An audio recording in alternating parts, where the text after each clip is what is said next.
स्वागत है आप सभी का हमारे चैनल एजुकेशनल रिसर्च पर। और आज हम क्लास 10 सोशल साइंस महत्वपूर्ण प्रश्न को लेकर आए हैं और आप लोग को बता देना चाहते हैं कि आप लोग का जो प्री टेस्ट का जो एग्ज़ाम होने वाला है उनका डेट जारी कर दिया गया है। यानी कि 6 दिसंबर से आप लोग का जो प्री टेस्ट का जो प्री बोर्ड एग्ज़ाम होगा वो लिया जाएगा। तो इसमें हम कुल 52 प्रश्नों को हल करेंगे, जिसमें से 1 से 30 तक का जो हमारा प्रश्न होगा वो बहुविकल्पीय होगा। तो सबसे पहले हम प्रश्न संख्या 1 को देख लेते हैं, जिसमें से पूछा गया है कि निम्नलिखित में से कौन जैव संसाधन का उदाहरण है। जैव संसाधन का उदाहरण यहाँ पे क्वेश्चन का जो ऑप्शन है वो ऑप्शन नंबर 1 में कह रहा है मनुष्य, बी कह रहा है जल, सी कह रहा है सूर्यताप और डी कह रहा है लॉयस्क। तो बच्चों इसको जो करेक्ट आंसर होगा वो ऑप्शन नंबर 1 के साथ चला जाएगा। ऑप्शन नंबर 1 के साथ चला जाएगा, यानी कि मनुष्य के साथ चला जाएगा। मनुष्य इसका सही आंसर होगा। और आप लोग को बता देना चाहते हैं कि ये जो हमारा प्रश्न है वो ज्योग्राफी से लिया गया है। वहीं प्रश्न संख्या 2 कह रहा है कि मानव जीवन की गुणवत्ता और विश्व शांति बनाए रखने के लिए संसाधनों का समाज में कैसा बंटवारा होना चाहिए। तो संसाधनों का समाज में बंटवारा कैसा होना चाहिए। ऑप्शन ए में कह रहा है कि अमीर के हिसाब से, गरीब के हिसाब से, सरकार के हिसाब से, न्याय संगत। तो इसका जो बेस्ट आंसर निकल कर आ रहा है ऑप्शन नंबर डी, जो हमारा न्याय संगत होना चाहिए। सभी के साथ जो हमारा संसाधन है उसका बंटवारा एक समान होना चाहिए, यानी किसी प्रकार का कोई भेदभाव नहीं होना चाहिए। वहीं प्रश्न संख्या 3 का निकोबारी कबूतर किस जातियों के श्रेणी में आता है। ये भी ज्योग्राफी का ही हमारा प्रश्न है और इसका जो करेक्ट आंसर होगा ऑप्शन नंबर सी के साथ चला जाएगा। स्थानिक जातियों का उदाहरण है कौन, निकोबारी कबूतर। वहीं आप लोग को पता होना चाहिए कि भारतीय जैव संसाधन जैव साथ ही इसके अलावा आप लोग को ये भी आना चाहिए कि जैव संकटग्रस्त जातियों में कौन कौन से आते हैं। अब हम प्रश्न संख्या 4 को देखेंगे। निम्नलिखित में से कौन सुमेलित नहीं है। कह रहा है निम्नलिखित में से कौन सुमेलित नहीं है। और क्वेश्चन जो है यहाँ पे कह रहा है कि जैसे कि महानदी हीराकुंड परियोजना, टाका यानी भूमिगत जल टैंक, इल्तुतमिश हौज खास, गंगा यानी भाखड़ा नागल परियोजना। तो इसमें जो हमारा मिलान नहीं है वो ऑप्शन नंबर डी के साथ चला जाएगा। गंगा जो कि भाखड़ा नागल परियोजना ये नहीं होगा। ऑप्शन नंबर डी इसका करेक्ट आंसर होगा। आप अब हम लोग बताइए, आप हमें बताइए कि सरदार सरोवर बांध किस नदी पर बनाया गया है और ये कहाँ पे है। वहीं नेक्स्ट प्रश्न कह रहा है कि रबी फसलों को किस ऋतु में बोया जाता है। काफ़ी अच्छा और प्रश्न है, एग्जाम में पूछे जाने की संभावनाएं बनती है। तो ये जो बोया जाता है रबी फसल वो हमारा शीत ऋतु में बोया जाता है। ऑप्शन नंबर बी के साथ चला जाएगा। वहीं प्रश्न संख्या 6 कह रहा है चाय किस प्रकार की कृषि का उदाहरण है। तो चाय आप लोग को सबको पता है कि ये चाय जो हमारा रोपण कृषि का उदाहरण है, यानी ऑप्शन नंबर सी के साथ चला जाएगा। इसके अलावा गन्ना और केला भी रोपण कृषि का उदाहरण है। कॉफी भी हो जाएगा। नेक्स्ट जो हमारा प्रश्न संख्या 7 है, इसमें कह रहा है झारखंड के गोवा और नोवा मुंडी में कौन सा खनिज पाया जाता है।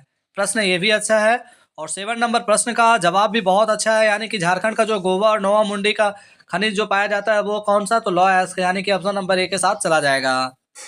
साथ ही आप लोग से पूछेगा कि भारत में कोडरमा स्थित, या तो झारखंड में कोडरमा स्थित किस खनिज के लिए अग्रणी है। तो आप लोग का आंसर इसका हो जाएगा डी, यानी कि अभ्रक हो जाएगा। इसको भी आप लोग नोट कर लीजिएगा। वहीं प्रश्न संख्या 8 का रहा निम्नलिखित में से किसका परिवहन पाइपलाइन द्वारा होता है। पाइपलाइन द्वारा किसका परिवहन होता है। तो ये होता है पानी का भी होता है, कच्चा तेल का भी होता है, पेट्रोल उत्पाद का भी होता है, यानी कि इसका जो सही आंसर होगा ऑप्शन नंबर डी के साथ चला जाएगा, इनमें से सभी। अब हम प्रश्न संख्या 9 को देखेंगे। हमारे देश की 22 प्रमुख भाषाओं को संविधान के किस अनुसूची में रखा गया है। तो आप लोग इसको क्लास 6 से ही पढ़ते आ रहे हैं हम लोग, और ये रखा गया 8वीं अनुसूची में। ऑप्शन नंबर ए के साथ चला जाएगा। प्रश्न संख्या 10 का रहा स्थानीय शासन व्यवस्था में कितना पद महिलाओं के लिए आरक्षित है। तो महिलाओं के लिए 1/3 सीटें आरक्षित है, यानी ऑप्शन नंबर ए के साथ चला जाएगा और ये हमारा करेक्ट आंसर हो जाएगा। पंचायती राज अधिनियम कब आया, आप लोग को अगर यदि जानकारी होना चाहिए तो इसके लिए हम बता देना चाहते हैं कि पंचायती राज अधिनियम जो है 1959 में, यानी कि 1959 में सबसे पहले राजस्थान में पंचायती राज का गठन किया गया था और राजस्थान के नागौर जिले में। वहीं पंचायती राज अधिनियम किससे संबंधित है, 1993 से, यानी 1993 से, यानी कि ये पारित किया गया था। अब हम बात कर लेते हैं 11 नंबर प्रश्न का, अमेरिका में नागरिक अधिकार आंदोलन कब हुआ। तो अमेरिका में नागरिक अधिकार आंदोलन जो हुआ था 1954 से 1968 के बीच में हुआ था। ऑप्शन नंबर बी के साथ चला जाएगा, बी इसका करेक्ट आंसर होगा। चैनल पर नए हैं तो लाइक सब्सक्राइब शेयर करना ना भूलें, क्योंकि यह प्रश्न आप लोग का जो प्री बोर्ड एग्जाम होगा उसके लिए काफ़ी महत्वपूर्ण साबित होने वाला है। वहीं प्रश्न संख्या 12 कह रहा है, भारत के राज्यों की विधानसभाओं में महिलाओं का प्रतिनिधित्व कितना फीसदी है? तो महिलाओं का जो प्रतिशत है वो कितना है, यानी कि 5% है, इससे कम है, या ऑप्शन नंबर डी के साथ चला जाएगा और डी हमारा करेक्ट आंसर होगा। प्रश्न संख्या 13 कह रहा है, यानी कि इनमें से कौन से देश में द्विदलीय व्यवस्था है? द्विदलीय व्यवस्था वाले देश का पहचान करना है तो बी के साथ चला जाएगा, अमेरिका के साथ चला जाएगा। अब हमारा नेक्स्ट प्रश्न है, नेपाल में राजतंत्र को किस वर्ष समाप्त किया गया? तो नेपाल में जो है राजतंत्र को समाप्त किया गया तो 2008 ईस्वी में, ऑप्शन नंबर बी के साथ चला जाएगा। नेपाल का राजा कौन था? ज्ञानेंद्र थे। नेक्स्ट प्रश्न है, बोलिविया में पानी के निजीकरण के खिलाफ आंदोलन की अगुवाई किस संगठन ने किया था? काफ़ी अच्छा प्रश्न है और इसका आंसर भी काफ़ी अच्छा है। ये किया था फेडकॉर ने किया था, फेडकॉर, ऑप्शन नंबर ए के साथ चला जाएगा। अब है नेक्स्ट प्रश्न 16 कह रहा है कि केरल में शिशु मृत्यु दर कम होने का एक कारण निम्नलिखित में से कौन सा है? तो 16 का जो हमारा सही आंसर हो जाएगा, ऑप्शन नंबर सी के साथ चला जाएगा, शिक्षा एवं स्वास्थ्य जैसे मौलिक सुविधाओं की पर्याप्त उपलब्धता। वैसे भी शिक्षा के क्षेत्र में सबसे अग्रणी है केरल। सबसे कम साक्षरता वाला राज्य अगर पूछे तो बिहार। प्रश्न संख्या 17 कह रहा है, निम्नलिखित में से किसे संगठित क्षेत्र में नियोजित कहा जा सकता है? संगठित क्षेत्र में, तो इसका जो करेक्ट आंसर होगा वो ऑप्शन नंबर बी के साथ चला जाएगा, बहुराष्ट्रीय कंपनी का स्थायी कर्मचारी। पर्यावरण दिवस कब मनाया जाता है? 5 जून को विश्व पर्यावरण दिवस। अगर यदि आप लोग से पूछा जाए तो 5 जून इसका सही आंसर होगा, नोट कर लीजिएगा। वहीं कह रहा, रोजगार के अधिक अवसर उत्पन्न करने के लिए निम्न में से कौन से उपाय किए जाते हैं? तो 18 का जो हमारा करेक्ट आंसर होगा, ऑप्शन नंबर डी के साथ चला जाएगा। यहाँ पे सिंचाई की सुविधा में वृद्धि और इसके अलावा फिर विद्यालय एवं अस्पताल की स्थापना और खाद्य प्रसंस्करण इकाई, यानी कि 1, 2, 3 तीनों सही है। नेक्स्ट हमारा प्रश्न कह रहा है, 19 नंबर के निम्नलिखित में से कौन से एजेंसी भारत सरकार की ओर से करेंसी नोट जारी करती है? तो भारत सरकार की ओर से करेंसी नोट जारी करने वाला आप लोग को पता ही है, देश के सभी बैंकों के करेंसी नोट जारी करते हैं, यानी कि ऑप्शन नंबर सी इसका करेक्ट आंसर हो जाएगा। साथ ही आप लोग को बता देना चाहते हैं कि 1 रुपये के नोट को छोड़ाकर बाकी नोट को कौन जारी करता है? तो रिजर्व बैंक ऑफ इंडिया, यानी कि आरबीआई के द्वारा जारी किया जाता है। इसके अलावा आप लोग को आना चाहिए कि भारत में बेरोजगारी का कारण क्या है? तो भारत में बेरोजगारी का कारण क्या है? अशिक्षा। अशिक्षा भारत में बेरोजगारी का सबसे बड़ा कारण है, जिसके कारण लोगों को रोजगार भी नहीं मिल पाते हैं। अब यहाँ पे 20 नंबर प्रश्न दिया गया, इसको हम छोड़ रहे हैं। 21 नंबर प्रश्न कह रहा है कि भारत सरकार ने सूचना का अधिकार आरटीआई नामक कानून कब लागू किया गया? तो भारत सरकार ने सूचना का अधिकार आरटीआई नामक कानून लागू किया था, वो ऑप्शन है यहाँ पे अक्टूबर 2005, 2006, 2007, यानी कि ऑप्शन नंबर ए के साथ चला जाएगा। अक्टूबर 2005 में सूचना अधिकार आरटीआई आया था। इसके तहत में आज सभी का अधिकार दिया गया है। प्रश्न संख्या 22 कह रहा है कि सरकार द्वारा अवरोधों अथवा प्रतिबंधों को हटाने की प्रक्रिया क्या कहलाती है? तो ये क्या कहलाती है? 22 का जो हमारा सही आंसर हो जाएगा, ऑप्शन नंबर सी के साथ चला जाएगा, उदारीकरण कहलाता है।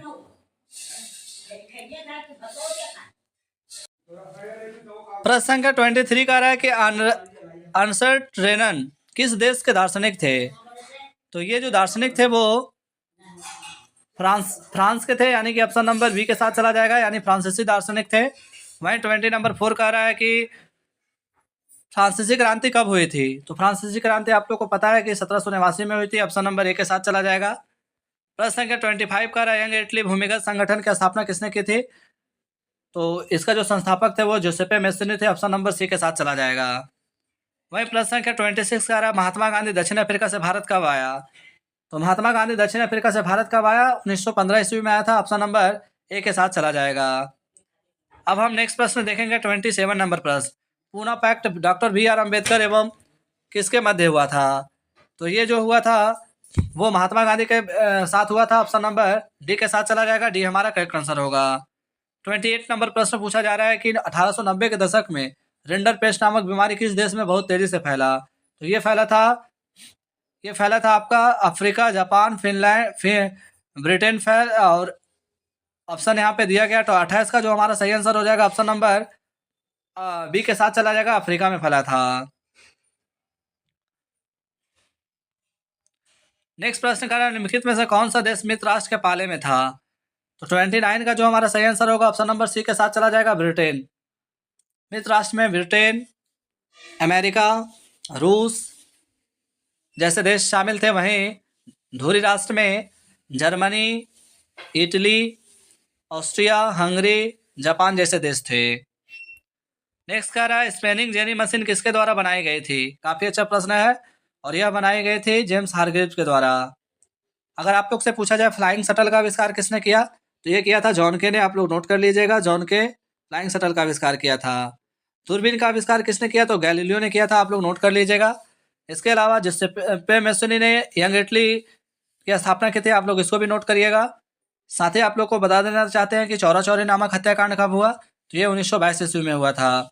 इसके अलावा अगर यदि आप लोग से पूछा जाए खिलाफत आंदोलन कब चलाया गया, तो 1919 में मोहम्मद अली और शौकत अली दो भाइयों के द्वारा चलाया गया था। रॉलेट एक्ट कब भारत आया था, तो ये आया था कब? 1919 में आया था। आप लोग इसको भी नोट करिएगा, इसे काला कानून कहा जाता है। नेक्स्ट अगर यदि आप लोग से पूछा जाए कि चंपारण सत्याग्रह कब हुआ, तो ये हुआ था 1917 में, इसको आप लोग नोट कर लीजिएगा। वहीं अगर यदि आप लोग से पूछा जाए कि खेड़ा आंदोलन कब चलाया गया, तो 1918 में चलाया गया था। इसके अलावा सविनय अवाग आंदोलन अगर यदि आप लोग से पूछा जाए, तो वो चलाया गया था 1930 ईस्वी में चलाया गया था। 12 मार्च 1930 को शुरू हुआ, 6 मार्च 1930 को स्थगित हो गया, यानी 6 अप्रैल 1930 को स्थगित हो गया। नेक्स्ट अगर आप लोग से पूछा जाए कि भारत छोड़ो आंदोलन कब चलाया गया, तो ये चलाया गया था 1942 ईस्वी में, आप लोग नोट कर लीजिएगा। और कैबिनेट मिशन कब आया, तो 1946 ईस्वी में आया, इसको भी आप लोग नोट कर लीजिएगा। तो इस तरह से जो भी महत्वपूर्ण प्रश्न है हम आप लोग के लिए हमेशा लेकर आएंगे। आप लोग जितना ज़्यादा हो सके वीडियो को लाइक, सब्सक्राइब, शेयर करना ना भूलें। जय हिंद, जय भारत। नेक्स्ट वीडियो में हम आप लोग के लिए जो भी सब्जेक्ट बचा हुआ है, जैसे कि हमारा अंग्रेजी का नहीं हुआ है, हिंदी, संस्कृत, इन सभी विषयों को लेकर आएंगे। आज के लिए बस इतना ही, धन्यवाद।